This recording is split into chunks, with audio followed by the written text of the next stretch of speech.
The great chamber of the Galactic Council was the most peaceful place Counselor Val had ever known. It was a perfect sphere, and the floor they all stood on was a clear, strong material that showed the universe below. Right now, that view was of the Cora 7 Nebula, a massive cloud of purple and blue gas, slowly turning like a sleeping giant. Val was old, his body covered in a hard, dark shell like a beetle. His kind lived for centuries, and they valued slow, careful thought above all else. He found the slow dance of the nebula calming. It helped him think. Today, he needed to think clearly. The new species was being assigned their role. The humans were led into the chamber. They walked on 2 legs, their soft pink skin looking terribly fragile under the bright lights. They wore simple gray clothes. Val had read the reports. Their bodies broke easily under pressure. They needed a complex mix of gases to breathe. They were emotionally unstable, prone to strange bursts of creativity and deep pits of sadness, often triggered by being alone. To the Galactic Council, a species that had united thousands of worlds, being alone was a sickness. A species that could not bear silence was a species that could not be trusted with important tasks. The head of the human group was a female named Mira. She stood quietly as the other council members spoke. The Grull, who were large and smelled of wet earth, suggested the humans be sent to manage waste reclamation centers. The Vex, who were slender and moved like swaying grass, proposed the humans work in atmospheric processors on toxic high-gravity worlds. These were the jobs given to species the council saw as weak. They were difficult, dirty, and dangerous. They were meant to keep the newcomers busy and out of the way. Most species who got these jobs slowly died out from the strain. Mira listened to it all. Her face showed no anger, no fear. When it was her turn, her voice was clear and calm. It did not waver. The human commonwealth thanks the council for these generous offers, she began. However, we believe our capabilities are being underestimated. We request a formal role in deep space engineering and high-risk resource acquisition. We wish to contribute on the frontier. A wave of sound filled the chamber. It was the sound of many different kinds of beings expressing disapproval. There were clicks and low hums and the rustling of strange body parts. It was a disrespectful noise. Counselor Val lifted one of his thin hands, and the chamber fell silent again. All eyes turned to him. "Your words are ambitious," Val said, his voice a dry, rustling sound. "But the data does not support them. Your physical form is weak. Your psychological need for solitude is a documented pathology. You are unsuited for the work you describe." He turned to look at Mira directly. "There is a task. It has been open for many cycles. The Tarkanian lattice gas harvesters in the Azure Veil. The gas is vital for our faster-than-light drives. It is a 3-year solo posting to maintain the automated systems." A murmur went through the other council members. The Azure Veil was a name spoken quietly. It was a beautiful place, a chaotic cloud of colorful gases, but it was a graveyard. The radiation levels were high. The gravitational forces were unpredictable, pulling and twisting in strange ways. The harvesters themselves were ancient and delicate. But the real problem was the silence. The suit a worker had to wear was a perfect life support system, but it was also a prison. It was cut off from all real-time communication. There was only the silence of space and the slow, endless work. No species has lasted more than 6 standard months. Val continued, his tone flat. The last one, a Krell, was recovered after 5 months. His mind was gone. It had scratched its own eyes out. The silence, it breaks them. The suit they must wear, we call it the death suit. Its internal monitors show us the exact moment a mind gives up. It is not a job for your kind. Mira did not look away from Val's multifaceted eyes. She stood very straight. "We understand the parameters of the posting, Counselor. We are not the Krell. We are not the Grull or the Vex. We are human. And you believe that makes a difference?" Val asked, a hint of what might have been curiosity in his voice. "We do," Mira said. "We have a volunteer. He has already been training. He is ready." The chamber was utterly silent. The other council members stared at Mira. They could not believe what they were hearing. A volunteer? For the death suit? It was madness. It was like volunteering to be slowly taken apart. Counselor Val felt a strange, cold feeling. It was not a feeling his people often experienced. He would later identify it as a kind of dread. This was not the reaction he had expected. He had expected begging or negotiation or angry defiance. He had not expected calm acceptance. He had not expected a volunteer.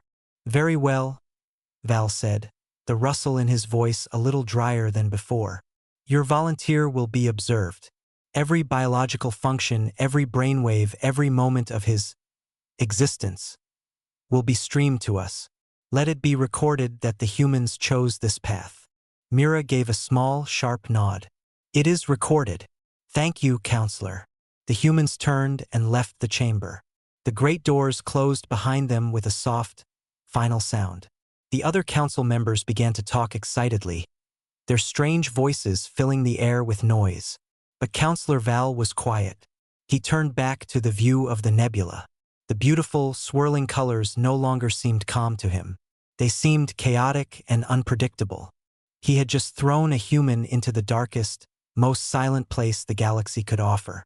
So why did he feel like he had just unleashed something he could not possibly understand? The orbital station was a place of quiet efficiency. It was a medical and preparation facility that served many species, and its halls were designed to be neutral. The air was a standard mix, the light was a steady white, and the gravity was set to a common level. It was a place of waiting. In a small, clean room, a man named Gene was waiting to be sealed inside a suit that everyone called the death suit.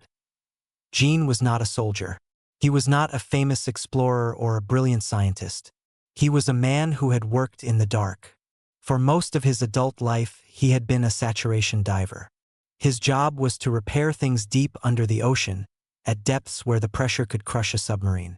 He would live for weeks at a time in a small, pressurized metal tube with a few other men.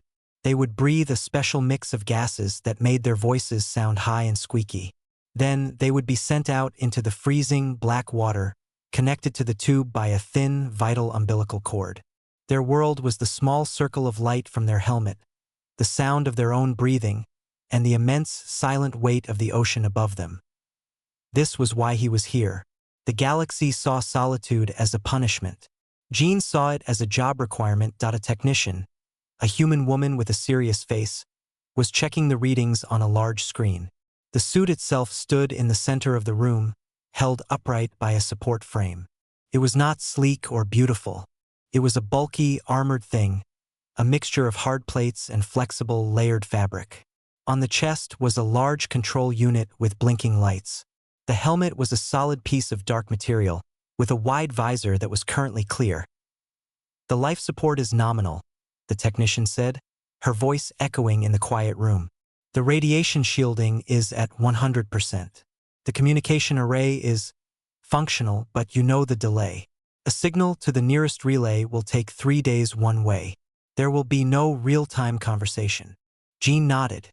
He was looking at the suit, not with fear, but with a professional eye. He was assessing its joints, the placement of the thrusters, the quality of the seals.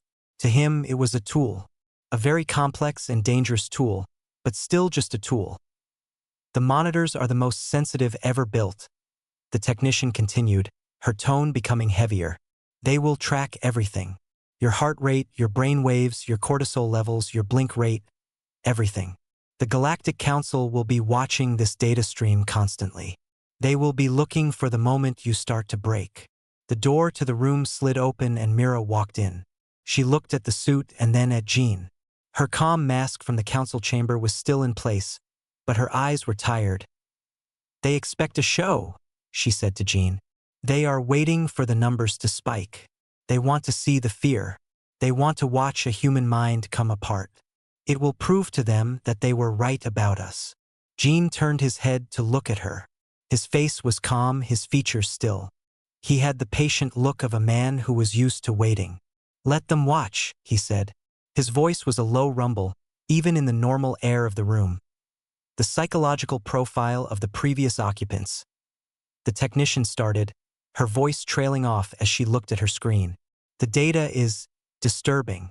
Hallucinations, paranoia, extreme self-harm.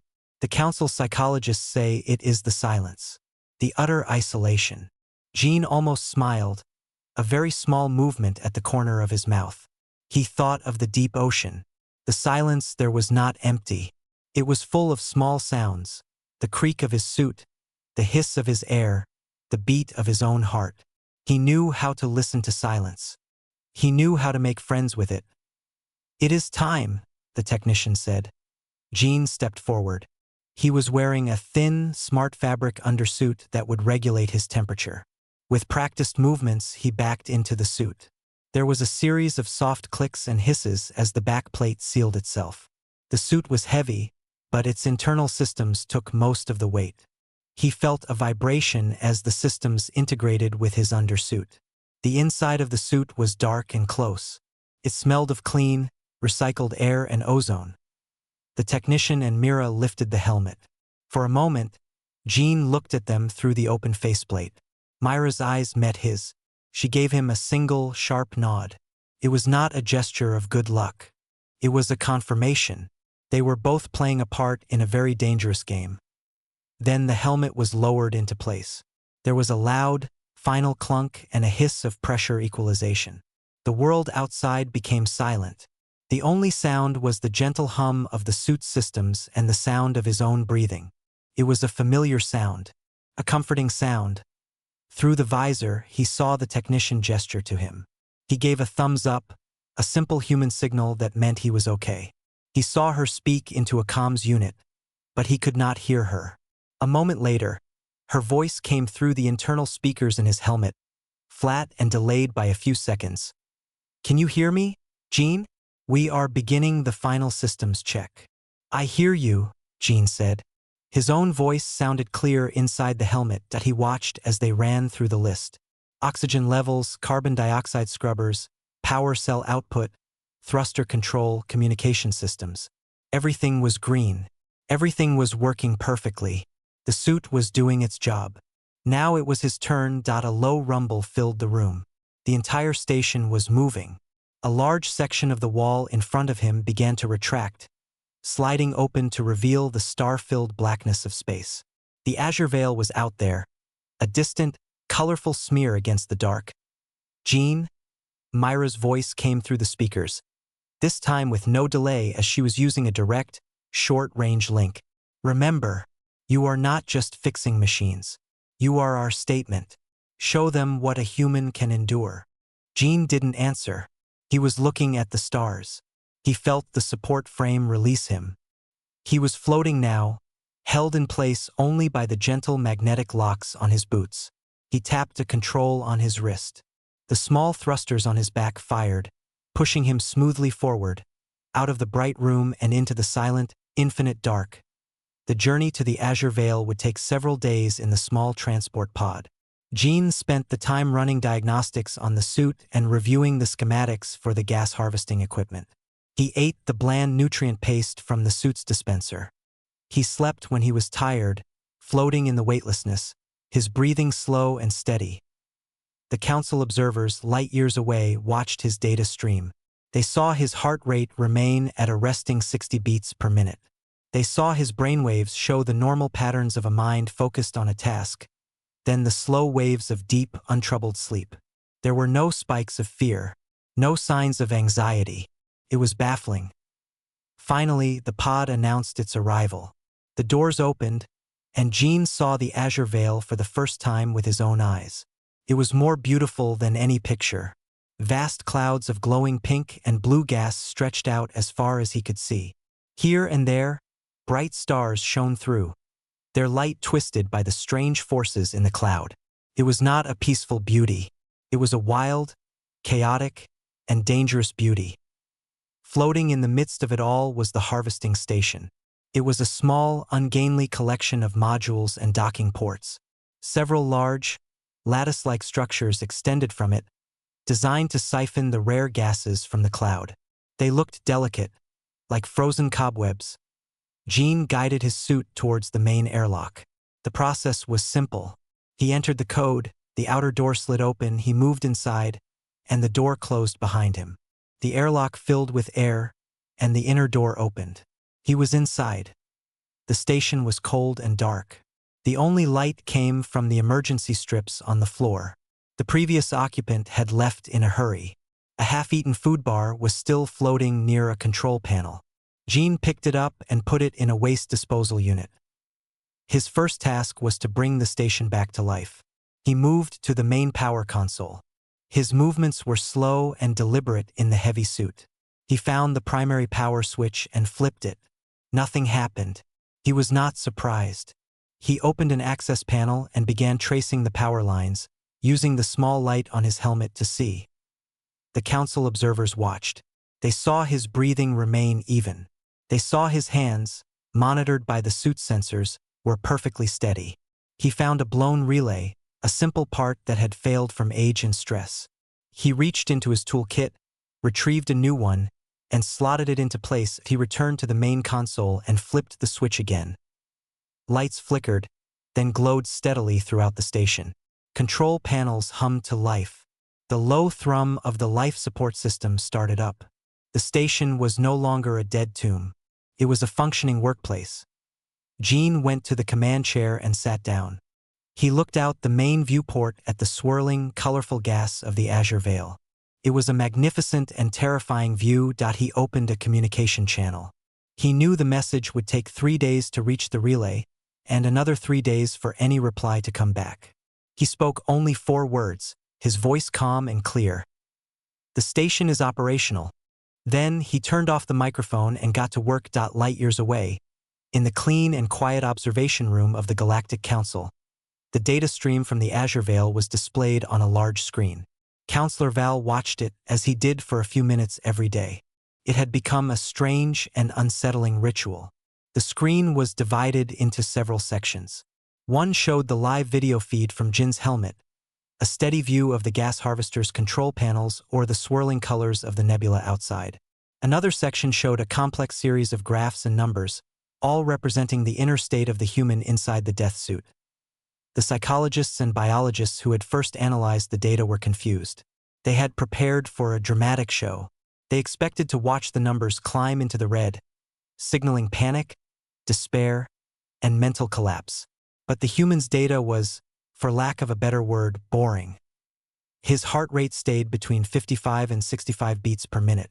It only spiked during physical exertion, like when he had to move a heavy replacement part, and then it would quickly return to normal. His brainwave patterns showed a mind focused on tasks. There were none of the erratic spikes associated with fear or the flat lines of deep depression. His cortisol levels, a key marker for stress, were remarkably low. It was as if the human was simply going about a normal day in an office, not living alone in a metal box at the edge of a deadly cosmic storm. The human's routine was the most puzzling thing. He woke at the same time each day, according to his own internal clock.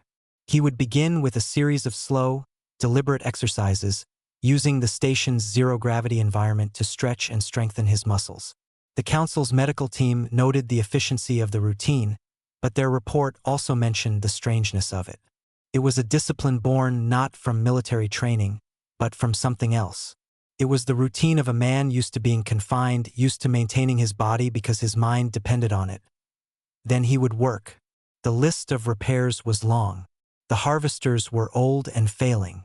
Jin's days were filled with tasks. He would replace a faulty sensor on a collector arm. He would recalibrate the filters that separated the valuable lattice gas from the useless and toxic other gases. He would patch a minor hull breach caused by a micrometeorite.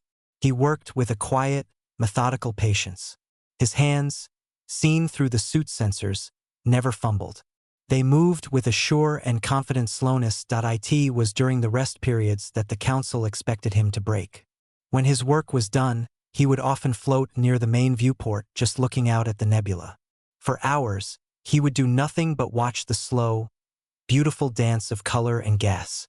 His vital signs during these times were even more calm. His heart rate would drop. His breathing would become slow and deep. The psychologists called this state catatonic functionality, a term they used for a being that was technically awake but mentally shut down. They believed he was simply staring into nothing, his mind empty and waiting to break. They were wrong. Gene was not empty. He was full. He was remembering the deep ocean. The darkness outside his viewport was not so different from the abyssal plain. The glowing gases were like the strange, bioluminescent creatures that would drift past his helmet light. The silence was the same. It was a vast, immense silence that he had learned to listen to long ago. He was not fighting the silence. He was part of it. Sometimes, a low, tuneless sound would register on the suit's internal audio sensors. It was Gene humming. It was a habit from his diving days, a way to mark the passage of time and to remind himself of his own humanity in the crushing dark.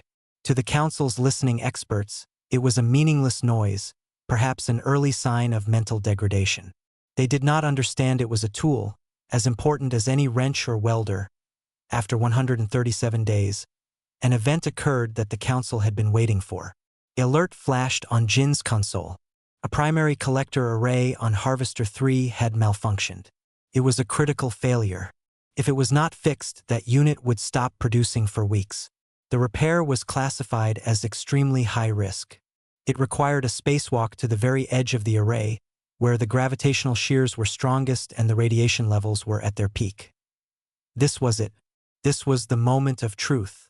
The Council observers leaned closer to their screens. They watched Jin's vital signs. He read the alert. He stood up and began preparing his suit for the external work. His heart rate increased. It went from 60 to 75 beats per minute. A murmur went through the observers. "There it is," one of the psychologists said. "The stress response. It is beginning." They watched as Gene moved to the airlock, gathered his tools, and began the depressurization sequence. His heart rate stayed at 75. It did not climb higher. He moved through the steps with the same methodical care he used for everything else. The outer door opened, and he stepped out into the void. The view from his helmet camera was dizzying. The station was a small, safe haven behind him. In front of him was the vast, skeletal structure of the Harvester, reaching out into the glowing, chaotic gas of the nebula. Small flashes of energy, caused by the gravitational forces, would occasionally ripple through the cloud. It was a terrifying sight. Gene attached his safety tether and began to pull himself along the array. The suit's sensors reported increased strain on his muscles. His breathing was a little faster, but it was still controlled. In through the nose, out through the mouth. He reached the broken component, a power coupling that had been fried by a radiation surge. The work was delicate. He had to remove the burnt unit and install a new one, all while wearing his thick gloves, all while floating in a suit that limited his fine movements. A wrong move could send the new part spinning off into space. A mistake could damage the array further. The Council watched his hands. They were steady. They watched his heart rate. It stayed at 75, a perfect, elevated but controlled rate for demanding physical work. There was no spike of panic. No trembling. He worked for over an hour in that dangerous place, completely focused on the task. When the new coupling was secured, he initiated the restart sequence. The lights on the array flickered and then glowed a steady green. The Harvester was back online. Gene collected his tools and began the slow pull back to the station. Once he was inside, the airlock closed, and the station repressurized. He took off his helmet. His face was on the video feed for the first time in hours. There was sweat on his forehead. He looked tired, but his eyes were calm. He took a long drink of water from his suit's dispenser. Then his heart rate began to drop. Within 10 minutes, it was back to 60 beats per minute. He sat in the command chair and looked out at the Harvester he had just fixed. He did not look triumphant.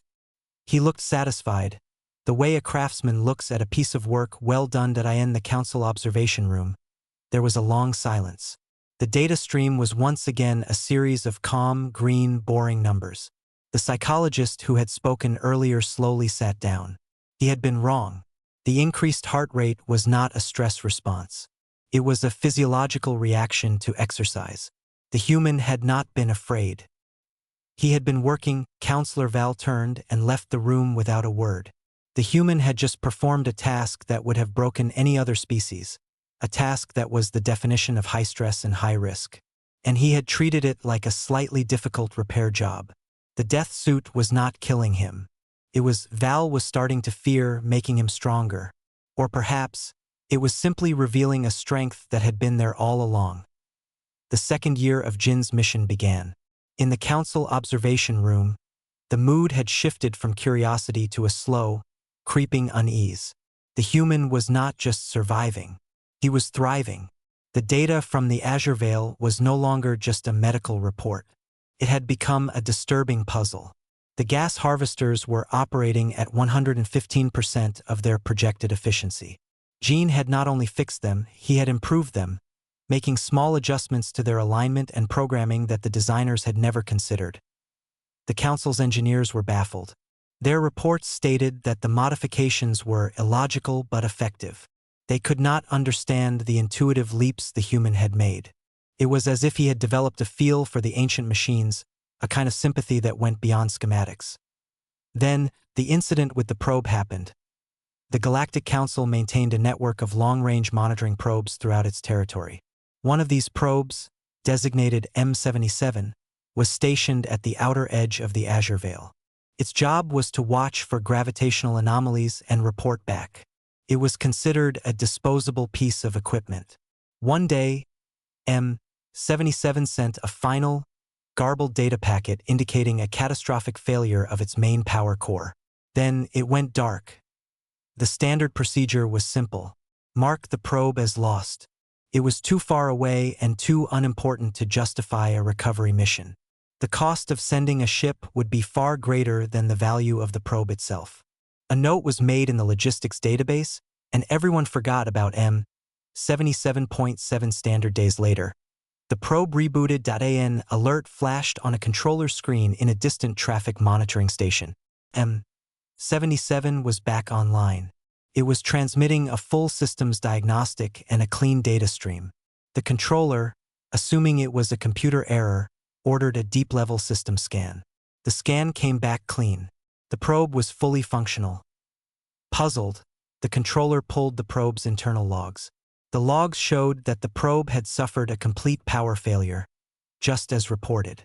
The systems had been dead for 168 hours. Then, according to the log, there was a manual external hard reboot. The logs also showed a temporary, physical connection to an external power source for exactly 23 minutes, enough to recharge its backup cells and initiate a repair protocol that fixed the main core. Someone had fixed it. The controller expanded the search, looking for any ship transponders in the area at that time. There were none. The only registered vessel within several light-years was the human gas harvesting station. A cold feeling settled in the controller's stomach. He forwarded the data to the High Council, marked with the highest priority. Counselor Val reviewed the data himself. He called up the logs from Jin's station for that 7-day period. There was nothing unusual. The human's routine was the same as always. Work, exercise, looking out the viewport. But then Val looked closer. He cross-referenced the station's own external sensor logs.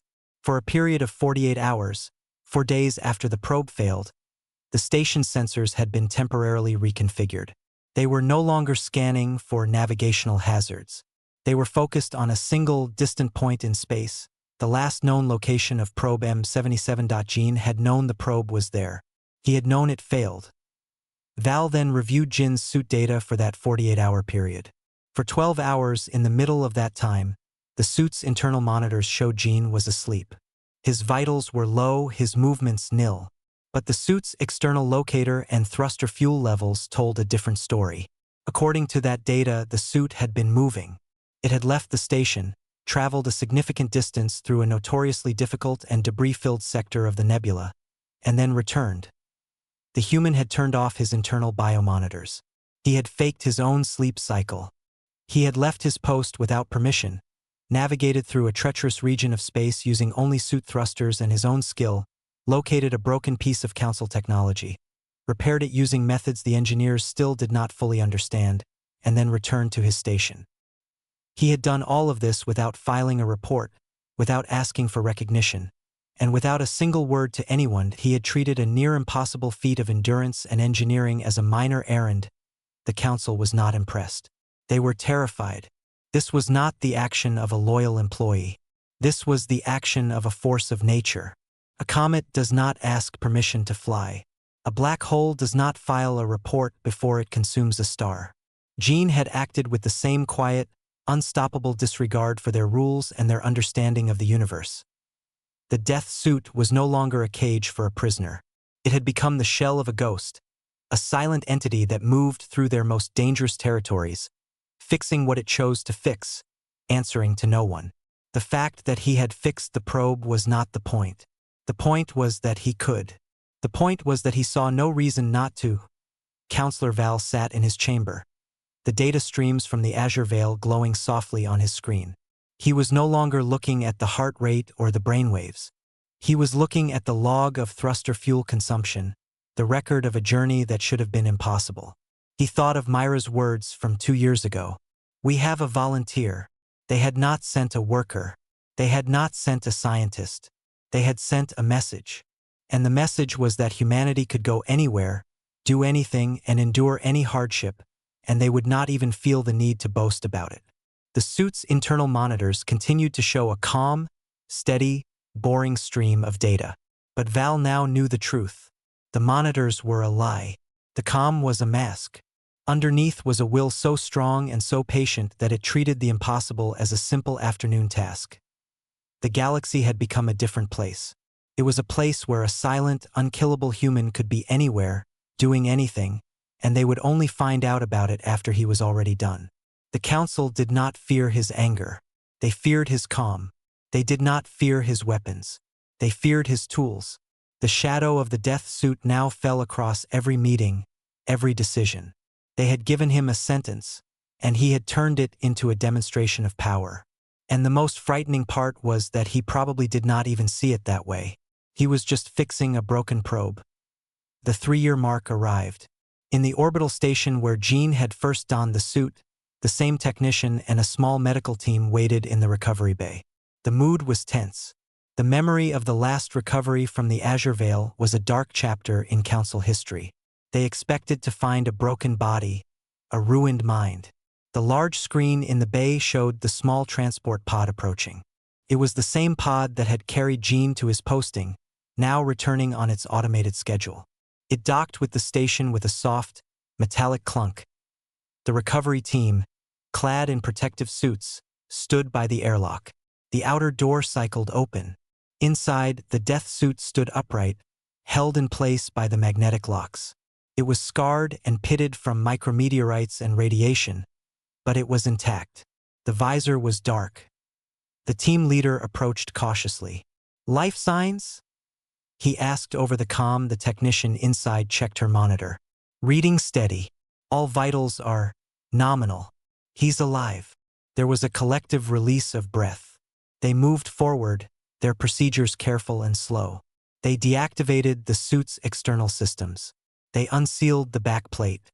As they began to carefully lift it, the suit itself moved. An arm shifted. The team jumped back, startled. Then, Jean himself pushed the back plate open from the inside. He moved slowly, stiffly. He reached up and, with his own hands, unlocked the helmet and lifted it off his head. The face that emerged was pale and thin. His hair was longer. He had a short, neat beard. But his eyes were the same. They were clear, calm, and focused. He blinked in the bright light of the bay. He did not look like a man who had been to hell and back. He looked like a man waking from a long, deep sleep. He took a step out of the suit, his legs a little unsteady after so long in zero gravity. A medic rushed forward with a support arm, but Jean waved him away gently. "I'm okay," he said, his voice a dry, quiet rasp. He took a few slow, deliberate steps on his own. The medical scans were quick and thorough. They showed a man in remarkable health. There was some muscle atrophy, but less than expected. His bone density was good. His eyes were fine. There were no signs of radiation sickness. The psychological evaluation was the most intense. They asked him about the silence. They asked him about fear. They asked him about the probe. Jean answered all their questions with the same quiet, simple honesty. The silence was quiet. He was careful, so he was not often afraid. The probe was broken, so he fixed it. He saw no need for further discussion. The psychologists could find no trauma, no hidden psychosis. He was just a man who had done a difficult job. It was the most anticlimactic and, for the council, the most terrifying outcome possible. A standard debriefing was held in a small, secure room. Counselor Val was there, along with Mira and two other high-ranking officials. Jean sat across from them, wearing a simple gray jumpsuit.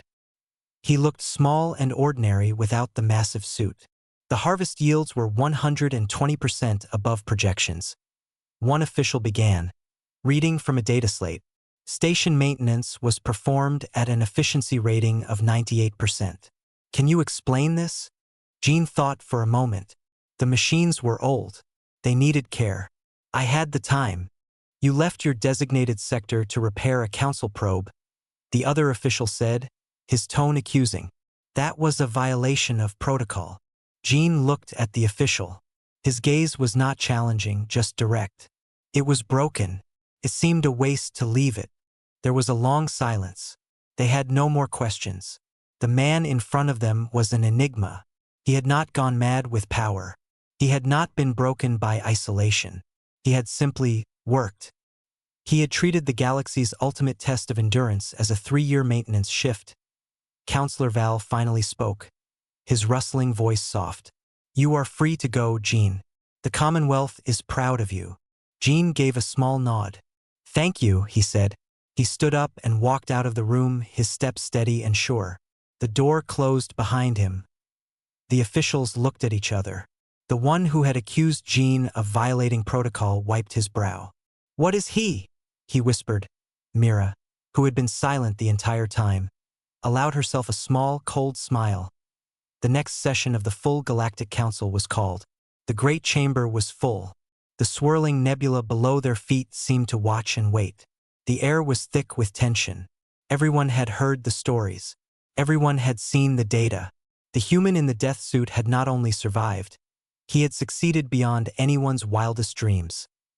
Mira stood in the center of the chamber, just as she had 3 years before.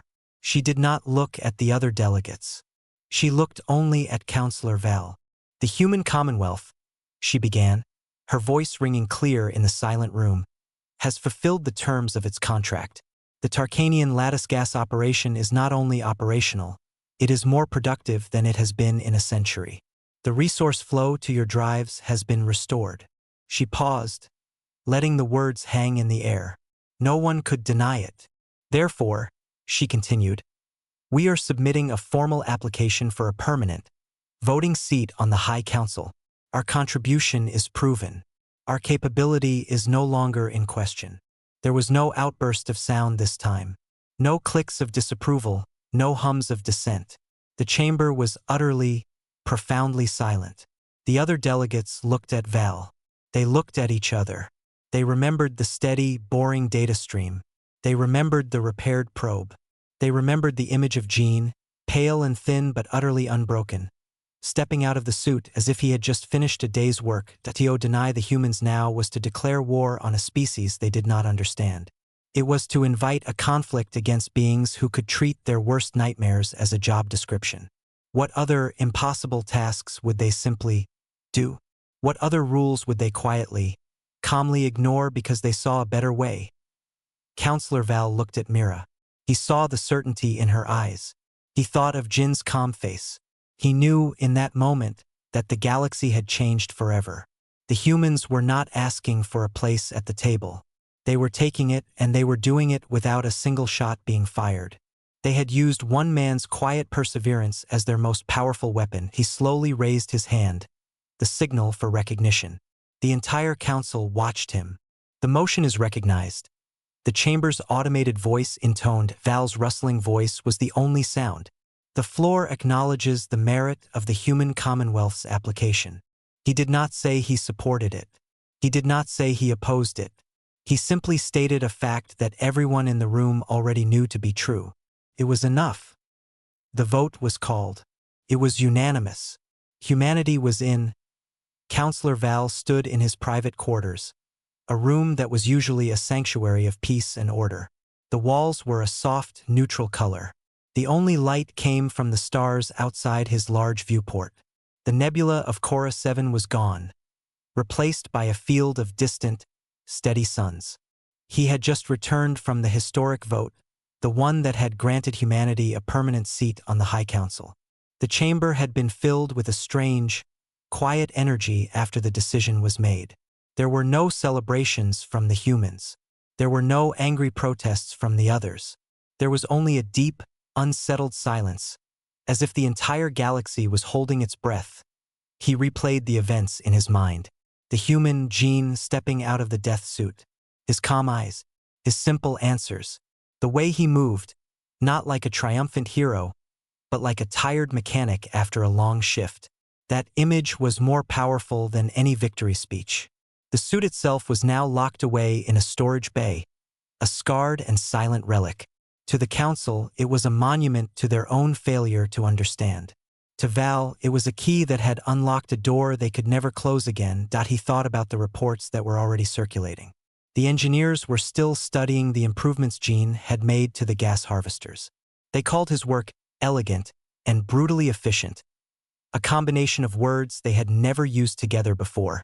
The psychologists had closed their file on Jean, labeling him acclimated, a bland term that hid their complete confusion. How do you explain a mind that does not break? The problem was not that humanity was now in the room.